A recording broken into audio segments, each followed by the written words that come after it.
World news के sponsor हैं स्वागत, अदरक, लहसुन और मसाले 100% प्योर एंड हाइजीनिक। अस्सलाम वालेकुम, आदाब। मैं हूं खलील फरहाद। दुनिया भर की अहम खबरों की तफसील जानने के लिए शुरू करते हैं वर्ल्ड न्यूज़। सबसे पहले देखते हैं हेडलाइंस। मस्जिद अक्सा के इमाम शेख अकरमा साबरी को उनके घर से इसराइली फोर्सेज ने किया गिरफ्तार। कई मरतबा मस्जिद अक्सा को शहीद करने के इसराइली मंसूबे से करते आए हैं खबरदार।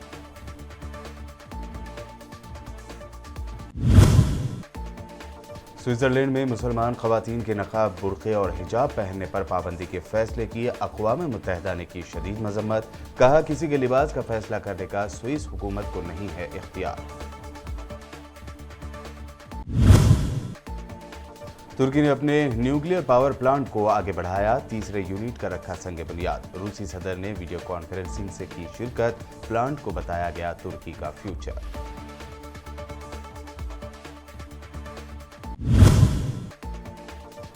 ममता बनर्जी पर हुआ मुबैना हमला, गर्दन, कंधे और पांव पर आई चोट। बीजेपी पर टीएमसी ने लगाया इल्जाम। अस्पताल से वीडियो शेयर करके ममता ने अपने हामियों से की अमन बनाए रखने की अपील।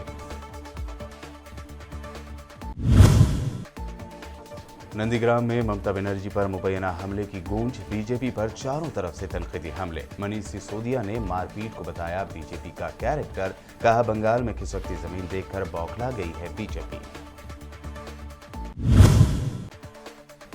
महाराष्ट्र में तेजी से बढ़ते कोरोना केसेस से हुकूमत हुई परेशान। औरंगाबाद में लिमिटेड तो नागपुर में लगाया गया 1 हफ्ते का लॉकडाउन। जरूरी सर्विस रहेंगी जारी।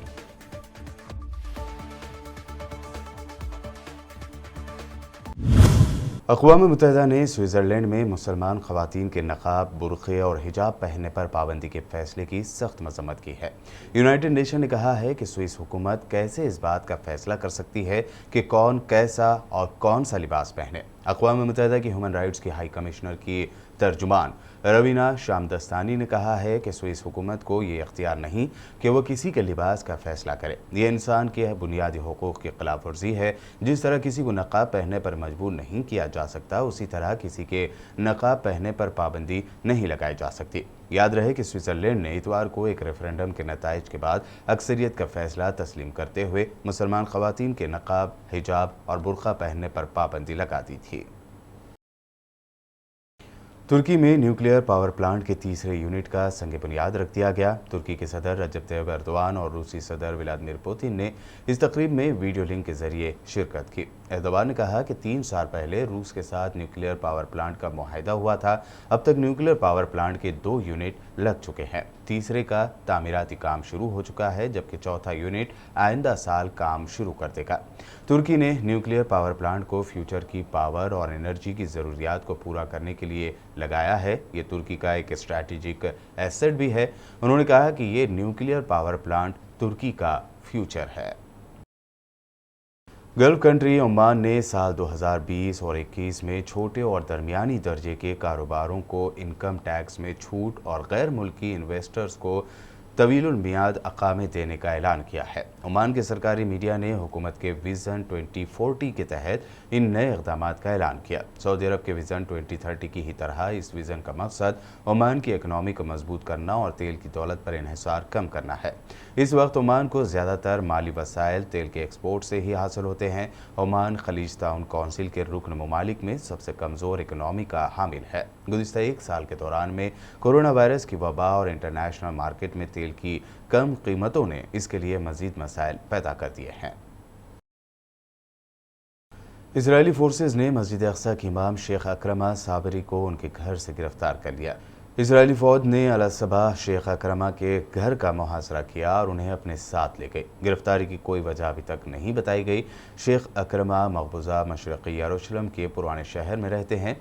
इजरायली फ़ौज इससे पहले भी कई बार शेख अकरमा को गिरफ्तार कर चुकी है। मस्जिद अक्सा के इमाम वक्फे से इसराइली मजालिम की दास्तान दुनिया के सामने लाते रहे हैं और हर बार उन्होंने आलम इस्लाम से मस्जिद अक्सा की हिफाजत करने की अपील की है। इसके अलावा उन्होंने कई मरतबा खबरदार भी किया है कि इसराइल मस्जिद अक्सा को गिराने के लिए ज़मीन दोस्त साजिशें रच रही हैं।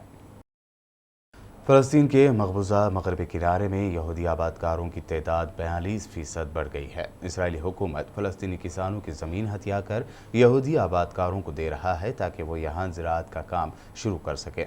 गुज़िश्ता एक दहाई यानी 10 सालों में यहाँ 10 बड़े ज़रई फार्म्स कायम हो चुके हैं। ये सारी ज़मीन फ़लस्तीनी किसानों से ज़बरदस्ती छीनी गई है। इसराइली हुकूमत इलाके में यहूदियों की ताकत बढ़ाने के लिए नस्ल परस्त पॉलिसियाँ भी अख्तियार कर रही हैं।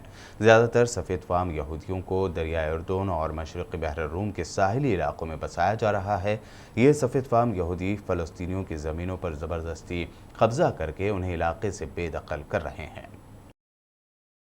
म्यांमार की मारूफ रहनुमा आंग सान सूची की जमात NLD के एक और लीडर जामेत लिन की हिरासत के दौरान ही मौत हो गई है। दूसरी जानिब म्यांमार में फौजी बगावत के बाद नई हुकूमत के खिलाफ एहतजाज भी जारी है।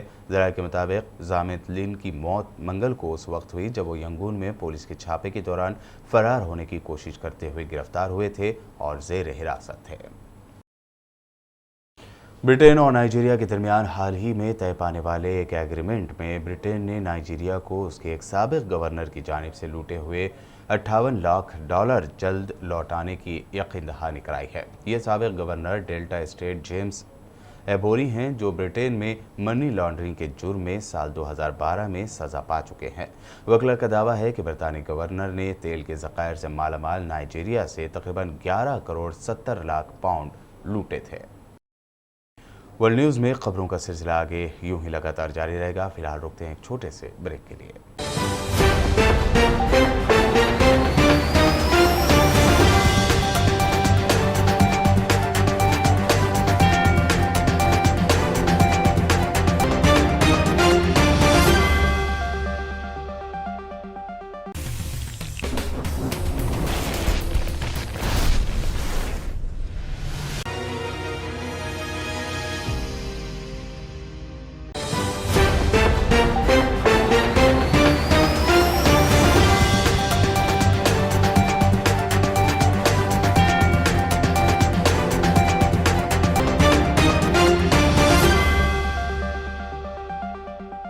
ब्रेक के बाद आपका दोबारा खैर मकदम है। आइए आप देखते हैं अहम नेशनल न्यूज़।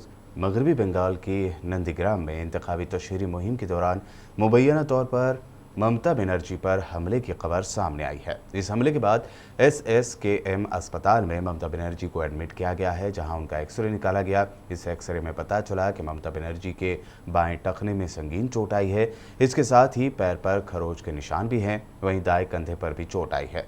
इब्तदाई जांच में पता चला है कि ममता बनर्जी के कलाई गर्दन पर भी चोट लगी है। अस्पताल से ही वीडियो शेयर करते हुए ममता बनर्जी ने अपने हामियों से अमन बनाए रखने की अपील की है। बता दें कि ममता बनर्जी पर शाम को इंतखाबी तशहीर के दौरान मशरक़ी मदनीपुर के नंदीग्राम में मुबैना तौर पर हमला हुआ। ममता बनर्जी ने इल्ज़ाम लगाया कि 4-5 लोगों ने उन्हें धक्का दिया और वो गिर गईं। ममता बनर्जी की जानिब से उन पर हमले के इल्ज़ाम पर बीजेपी ने हैरत अंगेज तौर पर ममता पर सियासत करने और नाटक करने की बात कही है। साथ ही उल्टा बीजेपी ने इस मामले की शिकायत इलेक्शन कमीशन से करने की बात कही है।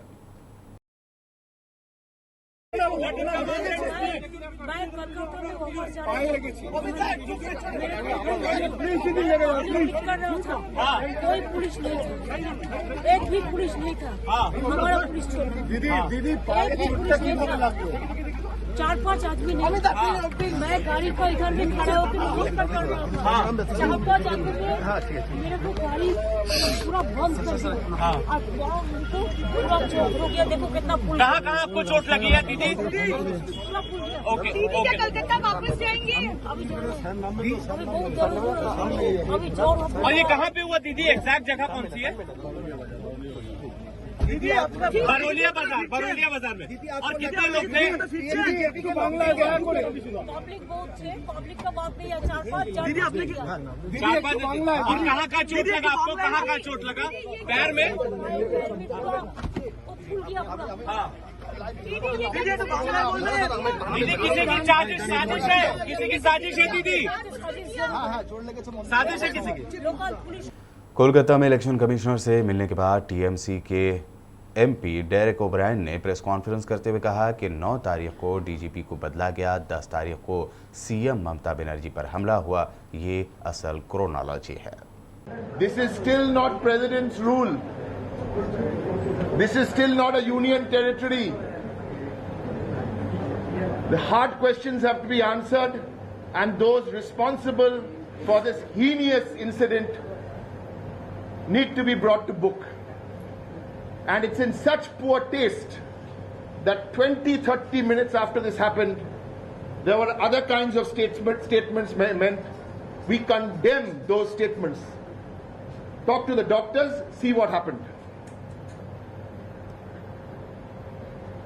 It is all here.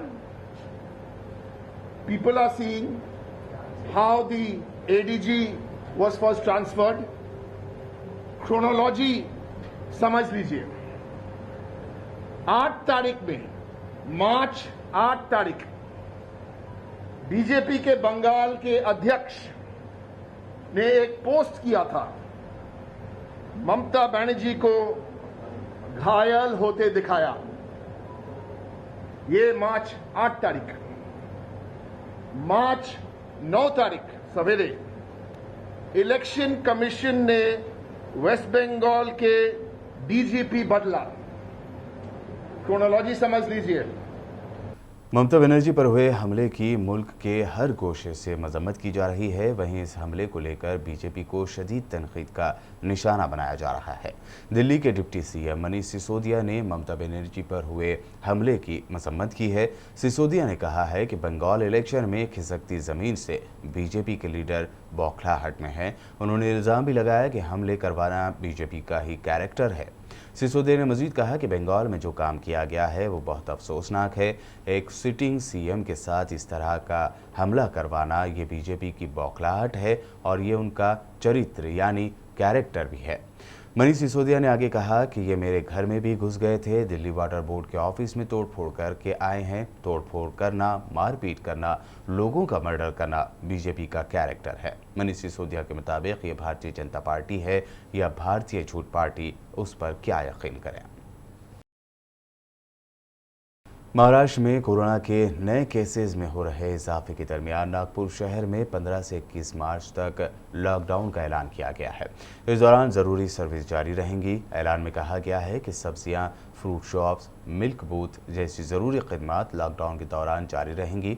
Maharashtra के सीएम उद्धव ठाकरे ने इशारा दिया था कि रियासत में कोरोना के नए केसेस बढ़ने की वजह से रियासत के कई हिस्सों में लॉकडाउन लगाने की नौबत आ सकती है. दूसरी जानिब महाराष्ट्र के एक और शहर औरंगाबाद में भी लिमिटेड लॉकडाउन लगाने का ऑर्डर जारी कर दिया गया है, जिसके तहत हर दिन रात 9 बजे तक जुज़वी लॉकडाउन रहेगा, जबकि हफ्ता और इतवार को मुकम्मल लॉकडाउन लगाया जाएगा. वहीं मास्क ना पहनने वालों से 500 रुपये जुर्माना वसूल किया जाएगा. साल 2013 के शामली मुजफ्फरनगर फिरकावाराना फसादात मामले में मुलजिम मेरठ की सरदाना सीट से बीजेपी एमएलए संगीत सोम के खिलाफ दर्ज केसेस को ख़त्म कर दिया गया है. फेसबुक पर पोस्ट डालकर मजहबी जज्बात भड़काने के मामले में जांच कर रही एसआईटी ने सबूत न मिलने का हवाला देकर एफआईआर लगाई थी, जिस पर स्पेशल कोर्ट ने क्लोजर रिपोर्ट की मंजूरी दे दी है. वहीं संगीत सोम पर दर्ज केसेस में क्लोजर रिपोर्ट दाखिल किए जाने को जमीयत उलमा हिंद ने पुलिस और एसआईटी की नाकामी करार दिया है. जमीयत उलमा के जिम्मेदारान का कहना है कि रियासत में बीजेपी की हुकूमत आने के बाद से ही फसाद के मुलजिमीन पर से केसेस वापस करने की राह हमवार होना शुरू कर दिया गया था, लेकिन अब इस मामले में कानून के माहिरीन से मशवरा करके आगे की कार्रवाई करने की चाराजोई की जा रही है. रेलवे मिनिस्टर पीयूष गोयल ने लोकसभा में जवाब देते हुए ज़ेर तामीर मुंबई अहमदाबाद बुलेट ट्रेन को शुरू करने में हो रही देरी का इल्ज़ाम महाराष्ट्र सरकार पर लगाया. इस दौरान उन्होंने मुंबई, पुणे, हैदराबाद के भी रूट पर बुलेट ट्रेन चलाने के इम्कानात पर बात की. पीयूष गोयल ने उन 7 कॉरिडोर्स की ताज़ा जानकारी दी जिन पर बुलेट ट्रेन चलाने का प्लान है. पीयूष गोयल ने कहा कि 7 नए हाई स्पीड रेल कॉरिडोर पर फिलहाल डिटेल्ड प्रोजेक्ट रिपोर्ट पर तैयारी चल रही है. इसके बगैर कोई हाई स्पीड ट्रेन का रूट पास नहीं हो सकता. और अब आखिर में हेडलाइंस पर एक और नजर. मस्जिद अक्सा के इमाम शेख अकरमा साबरी को उनके घर से इस्राएली फोर्सेस ने किया गिरफ्तार. कई मरतबा मस्जिद अक्सा को शहीद करने के इस्राएली मंसूबे से करते आए हैं खबरदार.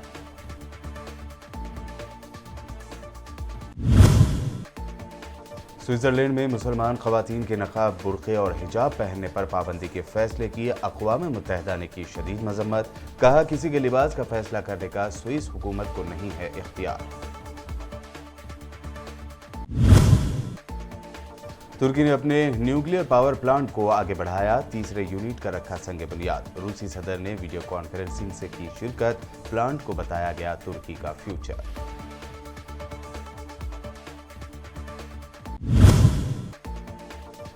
ममता बनर्जी पर हुआ मुबैना हमला, गर्दन, कंधे और पांव पर आई चोट। बीजेपी पर टीएमसी ने लगाया इल्जाम। अस्पताल से वीडियो शेयर करके ममता ने अपने हामियों से की अमन बनाए रखने की अपील। नंदीग्राम में ममता बनर्जी पर मुबैना हमले की गूंज, बीजेपी पर चारों तरफ से तनकीदी हमले। मनीष सिसोदिया ने मारपीट को बताया बीजेपी का कैरेक्टर। कहा, बंगाल में खिसकती जमीन देखकर बौखला गई है बीजेपी। महाराष्ट्र में तेजी से बढ़ते कोरोना केसेस से हुकूमत हुई परेशान। औरंगाबाद में लिमिटेड तो नागपुर में लगाया गया 1 हफ्ते का लॉकडाउन। जरूरी सर्विस रहेंगी जारी।